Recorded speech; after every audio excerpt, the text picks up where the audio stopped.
खुलुमबाय गोजोन फुंबिलि बयनिसिमबो नोंथांमोनखौ आंनि चेनेलाव गासैखौबो बरायनाय बावहरग्रोनाय थाबाय आसा खालामो नोंथांमोना खौरांखौ नायनानै मोजां मोनगोन। नेपालाव हरखाब गिख्रंथाव दैबाना जानायनि जाहोनाव 13 सुबुंफोरनि जिउ गोमानायनि खौरां मोननाय जादों। मिथिनो हानाय बादिब्ला मैया फुंनि समाव नेपाल हादोरनि राजुवा जिल्लानि फतेकुसि दैमायाव हरखाब दैया लोमसावफैनायनि जाहोनाव ताइमुरी आरो स्याब्रुबेसी ओनसोलाव दैया लोमसावनानै गं 60सो नखरफ्रा आबुङै सिलिंखार जादों आरो गंनै दालांखौबो दैया बुफायलांदों। बे गिख्रंथाव दैबानाजों 19 रैखाथि हानजायाबो दैजों बुखारलांजानानै गोमानानै दङ आरो गोबां रोजा सुबुंफोरखौ दासिम दैजों बुखारलांजानायनि सन्देह खालामनाय जादों।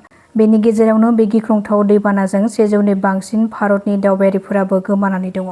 मिथिनो मोननाय बादिब्ला 33 दावबायारिफोरा मानस सरोबरसिम दावबायदोंमोन गोमानानै दङ। गुबुन 186आ बायजो हादोरनि दावबायारि। गं 12 हेलिकप्टारजों सोलिदों रैखाथि हाबाफारि। नेपालनि दै नायखांग्रा खोन्दोआ फोरमायथिनाय बादिब्ला बे दैबानाया तिब्बत फारसेनिफ्राय फतेकुसि दैमायाव फैदोंमोन होननानै साननाय जादों, नाथाय दैबानानि थि सम आरो गुदिखौ दासिम रोखा खालामनो हानाय जायाखै। रङियायाव मानसि फालांगि खालामग्रा दुथांनि हानजाखौ हमनो हादों पुलिसआ। पुलिसआ बे गेदेर फालांगि खालामनो नाजानायनिफ्राय 3 आइजोजों लोगोसे 10 हौवा सुबुंफोरखौ रैखा खालामनो हादों। मोनसे बन्द खथायाव एरसोखोमानानै काश्मीरसिम लांनायनि सोलो खालामदोंमोन। बे जाथायनि गुबै दायनिगिरि ताइजुद्दिन आली आरो बिनि बिसि नयनमोननि बेगमा। सुलुङाव फोरमायथिनाय बादिब्ला जम्मु काश्मीराव साख्रि होगोन होननानै थगायनानै बे 13 सुबुंखौ मोनसे खथायाव जोबथेनानै लाखिदोंमोन। बे सुबुंफोरखौ थगायनानै आसामनि गुबुन गुबुन जायगानिफ्राय लाबोनाय जादोंमोन आरो जम्मु काश्मीरसिम बिसोरखौ लांखारनायनि थाखाय थियारिबो खालामखानाय जादोंमोन। पुलिसआ बे जाथायनि सोमोन्दै खौरां मोननाय लोगो लोगोनो सिग्रोमनानै बे 13 सुबुंफोरखौ रैखा खालामनो हादों। मिथिहोबावनाय बादिब्ला बे जाथायनि गुबै दायनिगिरि ताइजुद्दिन आलीआ बेनि सिगाङावबो गोबां खेब जोबथेसालियाव थांनांदोंमोन। जरहाटआव फिन पिस्तलजों लोगोसे सासे ड्राग्स फालांगिरिखौ हमनो हादों पुलिसआ। बे हमजानाय ड्राग्स फालांगिरिखौ आजानुर रहमान होननानै सिनायथिदों आरो बिनिफ्राय गंसे पिस्तल, नोगोद रां, कन्टेनार, गंसे आइफन 17 आरो गंसे रयेल एनफिल्ड हान्टार 350 बाइकखौबो हमनो हादों। खौरां मोननाय बादिब्ला आजानुर रहमानआ जरहाटनि सिनामरानि रुपनगराव भाराथिया न'आव स्रोदै बे ड्राग्स फालांगिरि खालामनायखौ जागायदोंमोन। पुलिसआ बेनि बागै सोलोनि गेजेरजों संदाननानै ड्राग्स फालांगिरि आजानुर रहमानखौ हरनि समाव सिग्रोमनानै हमनो हादों। बिरलाचित सेनानि दैदेनगिरि मानुष ज्योति सेठिया फुकनआ जाब्रबथायाव थैयाखै होननानै गोख्रों अजद। बेखौ सन्देह गोनां बांलादेशी मियायासो बुथारनायनि अजदखौ होदों। खर'नि उनथिंल' जखमनि सिन दं, नाथाय जेरावबो जखमनि दागो गैया। दायनिगिरिनि मुंखौ बिहुब थानायाव एजाहार होदोंमोन, नाथाय सेकेन'सिआ बै दायनिगिरिनि नखरखौ खारखोमा होनायनि गोख्रों अजद दैखांदों। गरिया मुसलमाननि जानानै बाथ्रा बुंनायनि थाखायनो सन्देह गोनां बांलादेशी मियाया शिबसागराव जोंखौ गाग्लोबदों होननानै अजद दैखांदों बिरलाचितनि दैदेनगिरि श्रृंखल सलिहाया। दैबानानि खाबु लानानै शिबसागराव हाबफैनाया सोलिनाय नङा आरो बे गाग्लोबनायनि थाखाय गाग्लोबफिननाय जागोन होननानैबो गोख्रों हुमखि होदों श्रृंखल सलिहाया। बे जाथायखौ लानानै मानुष ज्योति सेठियानि थैनायनि बिथिङाव नायबिजिरनायनि बिथोन होदों गिबि मन्थ्रिया। शिबसागरनि बिहुबराव मानुष ज्योति सेठियाया थैनायनि गुबै जाहोनखौ नायबिजिरनायखौ जागायबाय पुलिसआ आरो नायबिजिरनो थाखाय गुवाहाटीनिफ्राय शिबसागराव फरेनसिक टिम थांनाय जादों। बिरलाचित सेनानि दैदेनगिरि मानुष ज्योति सेठियाखौ बुथारनायनि गोख्रों अजद दैखांदोंमोन बिरलाचित सेनाया। दायो नायबिजिरनाया सोलिगासिनो दङ।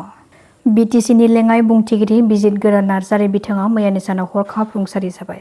सुलुंनिफ्राय मिथिनो हानाय बादिब्ला बिथाङा गावखौ फोथैनानै लादों होननानै खौरां मोननाय जादों, नाथाय मा जाहोननि थाखाय गावखौ फोथैनानै लादों बेनि जाहोनखौ दासिमबो रोखायै मिथिनो मोननाय जायाखै। আমি বিজেপিৰ লগত আৰু বিপিএফৰ লগত একেলগে যেহেতু আমি চৰকাৰ বনাই আছে দুটা পাৰ্টিয়ে, তো দুটা পাৰ্টিয়ে আমি কেনেকৈ একেলগে কাম কৰিব পাৰিম ইয়াৰ মেকানিজমটো আমি বহুত আলোচনা কৰিছোঁ। বহুত দেৰিকৈ সিদিনা চিএম ছাৰৰ লগতো আমি আলোচনা কৰিছোঁ। তো যেন হওক আমি চিএম ছাৰে কোৱাৰ নিচিনা আমি আমাৰ বিটিচি অঞ্চলত যিটো লেণ্ড এডভাইজাৰী বৰ্ড থাকে প্ৰত্যেকটা ডিষ্ট্ৰিক্ট বা সাব ডিভিজনত ইয়াত বিজেপি দলৰ পৰা এজনকৈ মেম্বাৰ অন্তৰ্ভুক্ত আমি কৰিম আৰু ঠিক তেনেকুৱা ST বৰ্ড আমাৰ বিটিচি লেভেলৰ সাব ডিভিজন ৱাইজ বা ডিষ্ট্ৰিক্ট ৱাইজত ST বৰ্ড থাকে। ইয়াতেও বিজেপি দলৰ পৰা এজনকৈ মেম্বাৰ আমি অন্তৰ্ভুক্ত কৰিম। সেইটো বিষয় লৈ আমি আলোচনা কৰিছোঁ। আৰু 5খন জিলা কোকৰাঝাৰ, চিৰাং, বাক্সা, তামুলপুৰ আৰু ওদালগুৰি এই 5খন জিলাৰ পৰা এজন মানে CSP মেম্বাৰ এনেকুৱা CSP মেম্বাৰ এজনকৈ লোৱা হ'ব। ST বৰ্ডত এজনকৈ মেম্বাৰ লোৱা হ'ব আৰু লেণ্ড এডভাইজাৰী বৰ্ড ইয়াতেও এজনকে বিজেপি দলৰ পৰা মেম্বাৰ লোৱা হ'ব। সেইখিনি কথা আমি আলোচনা কৰিছোঁ। আৰু একটাটো হ'ল খাজলগাঁও পিটিচি সমষ্টি আৰু ৰৌতা পিটিচি সমষ্টি। ইয়াতে আমাৰ